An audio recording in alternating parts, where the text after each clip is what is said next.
My Side of the Mountain by Jean Craighead George. Chapter 12. I find a real live man. One of the gasping joys of summer was my daily bath in the spring. It was cold water. I never stayed in long, but it woke me up and started me into the day with a vengeance. I would tether Frightful to a hemlock bough above me and splash her from time to time. She would suck in her chest, look startled, and then shake. While I bathed and washed, she preened. Huddled down in the water between the ferns and moss, I scrubbed myself with the bark of the slippery elm. It gets soapy when you rub it. The frogs would hop out and let me in, and the wood thrush would come to the edge of the pool to see what was happening. We were a gay gathering, me shouting, Frightful preening, the wood thrush cocking its pretty head. Occasionally the barren weasel would pop up and glance furtively at us. He didn't care for water. How he stayed glossy and clean was a mystery to me, until he came to the boulder beside our bath pool one day, wet with the dew from the ferns. He licked himself until he was polished. One morning there was a rustle in the leaves above. Instantly, Frightful had it located. I had learned to look where Frightful looked when there were disturbances in the forest. She always saw life before I could focus my eyes. She was peering into the hemlock above us. Finally, I too saw it. A young raccoon. It was chittering, and now that all eyes were upon it, began coming down the tree. And so Frightful and I met Jesse Coon James, the bandit of the Gribbly farm. He came headfirst down to our private bath, a scrabbly, skinny young raccoon. He must have been from a late litter, for he was not very big, and certainly not well fed. Whatever had been Jesse C. James's past, it was awful. Perhaps he was an orphan. Perhaps he had been thrown out of his home by his mother, as his eyes were somewhat crossed and looked a little peculiar. In any event, he'd come to us for help, I thought, and so Frightful and I led him home and fed him. In about a week he fattened up. His crumply hair smoothed out, and with a little ear scratching and back rubbing, Jesse C. James became a devoted friend. He also became very useful. He slept somewhere in the dark tops of the hemlocks all day long, unless he saw us start for the stream. Then, tree by tree, limb by limb, Jesse followed us. At the stream, he was the most useful mussel digger that any boy could have. Jesse could find mussels where 3 men could not. He would start to eat them, and if he ate them, he got full and wouldn't dig any more. So I took them away from him until he found me all I wanted. Then I let him have some. Mussels are good. Here are a few notes on how to fix them. Scrub mussels in spring water. Dump them into boiling water with salt. Boil 5 minutes. Remove and cool in juice. Take out meat. Eat by dipping in acorn paste flavored with a smudge of garlic and green apples. Frightful took care of the small game supply, and now that she was an expert hunter, we had rabbit stew, pheasant pot pie, and an occasional sparrow, which I generously gave to Frightful. As fast as we removed the rabbits and pheasants, new ones replaced them. Beverages during the hot summer became my chore, largely because no one else wanted them. I found some sassafras trees at the edge of the road one day, dug up a good supply of roots, peeled and dried them. Sassafras tea is about as good as anything you want to drink. Pennyroyal makes another good drink. I dried great bunches of this and hung them from the roof of the tree room together with the leaves of winterberry. All these fragrant plants I also used in cooking to give a new taste to some not so good foods. The room in the tree smelled of smoke and mint. It was the best smelling tree in the Catskill Mountains. Life was leisurely. I was warm, well fed. One day while I was down the mountain, I returned home by way of the old farmhouse site to check the apple crop. There were summer apples, and were about ready to be picked. I had gathered a pouchful, and had sat down under the tree to eat a few and think about how I would dry them for use in the winter when Frightful dug her talons into my shoulder so hard I winced. "Be gentle, bird," I said to her. I got her talons out and put her on a log, where I watched her with some alarm. She was as alert as a high-tension wire, her head cocked so that her ears, just membranes under her feathers, were pointed east. She evidently heard a sound that pained her. She opened her beak. Whatever it was, I could hear nothing, though I strained my ears, cupped them, and wished she would speak. Frightful was my ears as well as my eyes. She could hear things long before I. When she grew tense, I listened or looked. She was scared this time. She turned round and round on the log, looked up in the tree for a perch, lifted her wings to fly, and then stood still and listened. Then I heard it. A police siren sounded far down the road. The sound grew louder and louder, and I grew afraid. Then I said, "No, Frightful, if they are after me, there won't be a siren. They'll just slip up on me quietly." No sooner had I said this than the siren wound down, and apparently stopped on the road at the foot of the mountain. I got up to run to my tree, but had gotten past the walnut before the patrol cars started up and screamed away. We started home, although it was not late in the afternoon. However, it was hot, and thunderheads were building up. I decided to take a swim in the spring and work on the moccasins I had cut out several days ago. With this squad car still on my mind, we slipped quietly into the hemlock forest. Once again, Frightful almost sent me through the crown of the forest by digging her talons into my shoulder. I looked at her. She was staring at our home. I looked too. Then I stopped, for I could make out the form of a man stretched between the sleeping house and the store tree. Softly, tree by tree, Frightful and I approached him. The man was asleep. I could have left and camped in the gorge again, but my enormous desire to see another human being overcame my fear of being discovered. We stood above the man. He did not move, so Frightful lost interest in my fellow being. She tried to hop to her stump and preen. I grabbed her leash, however, as I wanted to think before awakening him. Frightful flapped. I held her wings to her body as her flapping was noisy to me. Apparently not so to the man. The man did not stir. It is hard to realize that the rustle of a falcon's wings is not much of a noise to a man from the city, because by now, one beat of her wings and I would awaken from a sound asleep, as if a shot had gone off. The stranger slept on. I realized how long I'd been in the mountains. Right at that moment, as I looked at his unshaven face, his close-cropped hair, and his torn clothes, I thought of the police siren and put two and two together. An outlaw, I said to myself. Wow, I had to think what to do with an outlaw before I awoke him. Would he be troublesome? Would he be mean? Should I go live in the gorge until he moved on? How I wanted to hear his voice, to tell him about the Baron and Jessie C. James, to say words out loud. I really did not want to hide from him. Besides, he might be hungry, I thought. Finally I spoke. "Hi," I said. I was delighted to see him roll over, open his eyes, and look up. He seemed startled, so I reassured him. "It's all right, they've gone. If you don't tell on me, I won't tell on you." When he heard this, he sat up and seemed to relax. "Oh," he said. Then he leaned against the tree and added, "Thanks." He evidently was thinking this over, for he propped his head on his elbow and studied me closely. "You're a sight for sore eyes," he said, and smiled. He had a nice smile. In fact, he looked nice and not like an outlaw at all. His eyes were very blue and, although tired, they did not look scared or hunted.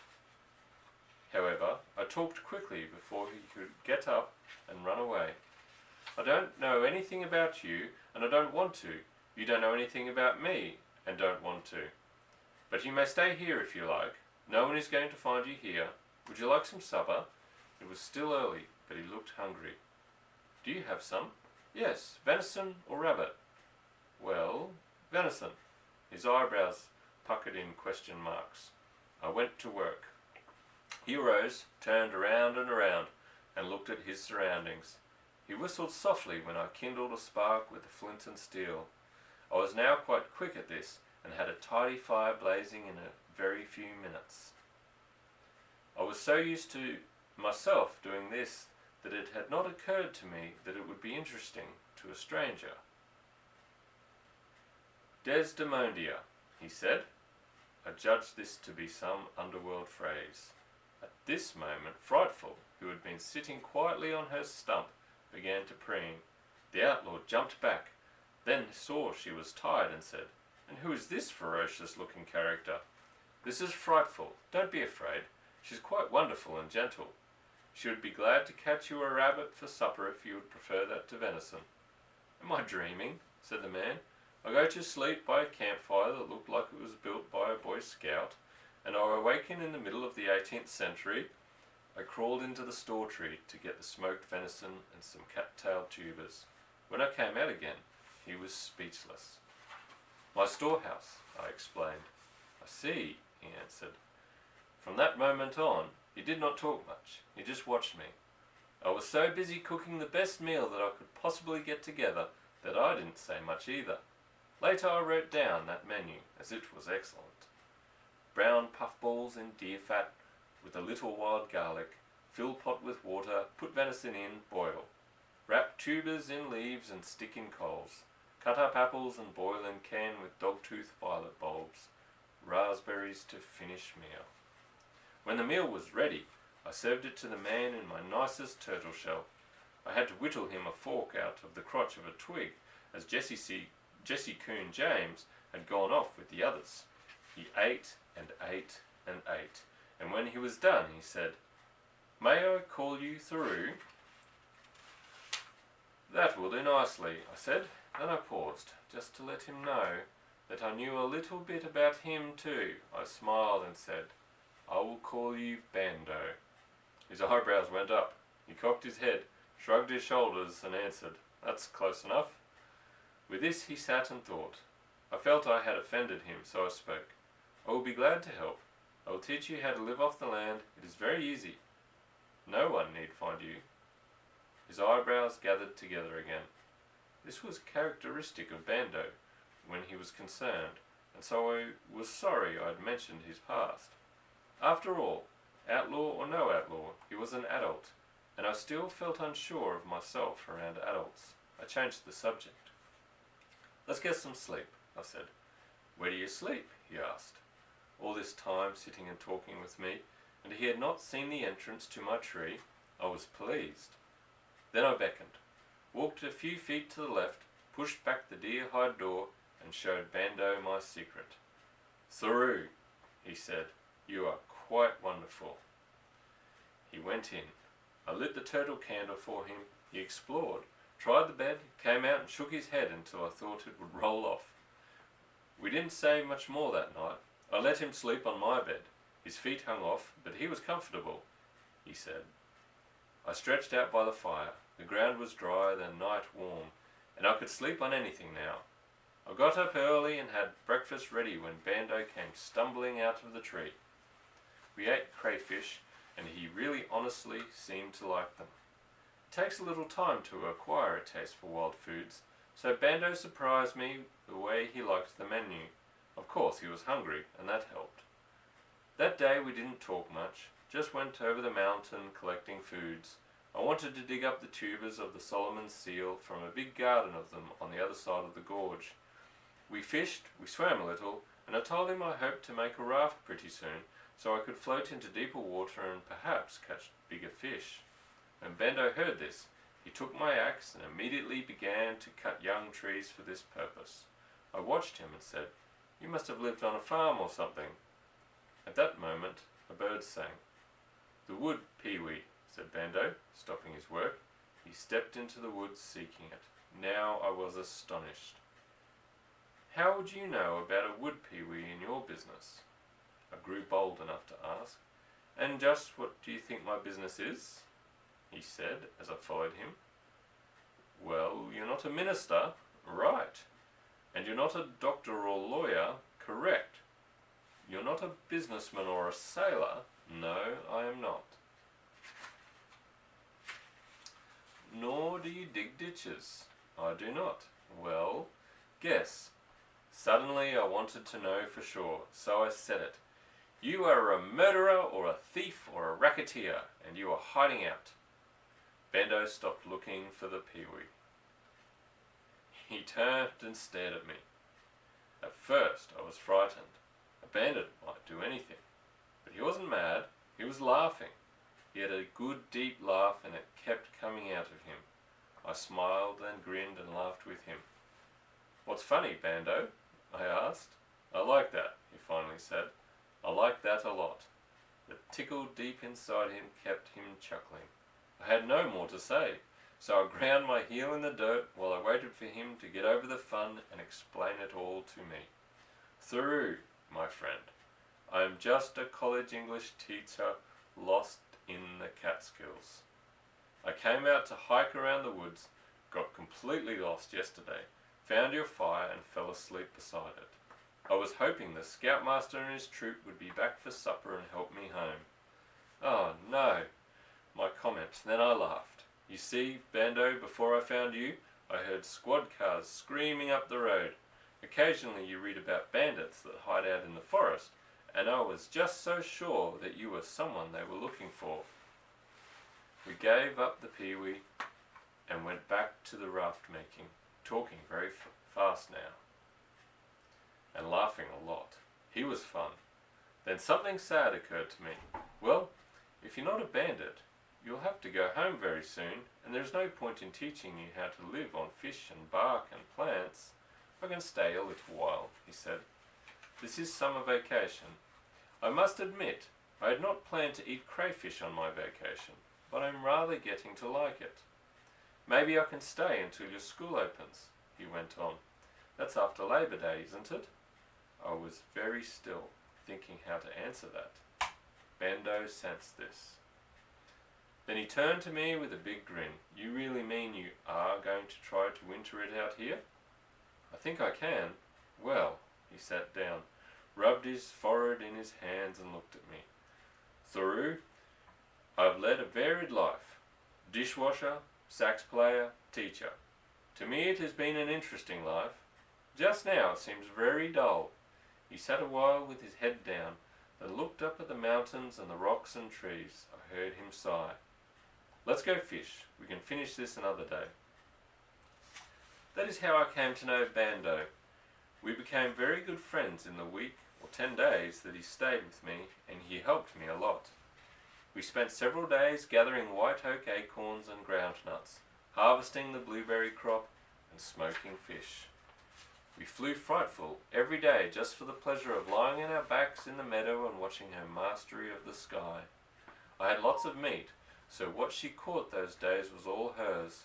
It was a pleasant time, warm, with occasional thunder showers, some of which we stayed out in. We talked about books. He did know a lot of books and could quote exciting things from them. One day Bando went to town and came back with 5 pounds of sugar. I want to make blueberry jam, he announced. All those excellent berries and no jam. He worked 2 days at this. He knew how to make jam. He'd watched his pa make it in Mississippi, but we got stuck on what to put it in. I wrote this one night. August 29. The raft is almost done. Bando has promised to stay until we can sail out into the deep fishing holes. Bando and I found some clay along the stream bank. It was as slick as ice. Bando thought it would make good pottery. He shaped some jars and lids. They look good, not wedgewood, he said, but containers. He dried them on the rock in the meadow, and later Bando made a clay oven and baked them in it. He thinks they might hold the blueberry jam he has been making. Bando got the fire hot by blowing on it with some homemade bellows that he fashioned from one of my skins that he tied together like a balloon. A reed is the nozzle. August 30. It was a terribly hot day for Bando to be firing clay jars, but he stuck with it. They look jam-worthy, as he says, and he filled 3 of them tonight. The jam is good. The pots remind me of crude flower pots without the hole in the bottom. Some of the lids don't fit. Bendo says he will go home and read more about pottery making so that he can do a better job next time. We like the jam. We eat it on hard acorn pancakes. Later, Bando met the Baron Weasel today for the first time. I don't know where the Baron has been this past week, but suddenly he appeared on the rock and nearly jumped down Bando's shirt collar. Bando said he liked the Baron best when he was in his hole. September 3rd. Bando taught me how to make willow whistles today. He and I went to the stream and cut 2 fat twigs about 8 inches long. He slipped the bark on them. That means he pulled the wood out of the bark, leaving a tube. He made a mouthpiece at one end, cut a hole beneath it, and used the wood to slide up and down like a trombone. We played music until the moon came up. Bendo could even play jazz on the willow whistles. They are wonderful instruments, sounding much like the wind in the top of the hemlocks. Sad tunes are best suited to willow whistles. When we played The Young Voyager, tears came to our eyes. It was so sad. There were no more notes for many days. Bendo had left me saying, "Goodbye, I'll see you at Christmas." I was so lonely that I kept sewing on my moccasins to keep myself busy. I sewed every free minute for 4 days, and when they were finished, I began a glove to protect my hand from Frightful's sharp talons. One day when I was thinking very hard about being alone, Frightful gave her gentle call of love and contentment. I looked up. "Bird," I said. I'd almost forgotten how we used to talk. She made tiny movements of her beak and fluffed her feathers. This was a language I had forgotten since Bando came. It meant she was glad to see me and hear me, that she was well fed and content. I picked her up and squeaked her into her neck feathers. She moved her beak, turned her bright head, and bit my nose very gently. Jesse Coon James came down from the trees for the first time in 10 days. He finished my fish dinner. Then just before dusk, the Baron came up on his boulder and scratched and cleaned and played with a fern leaf.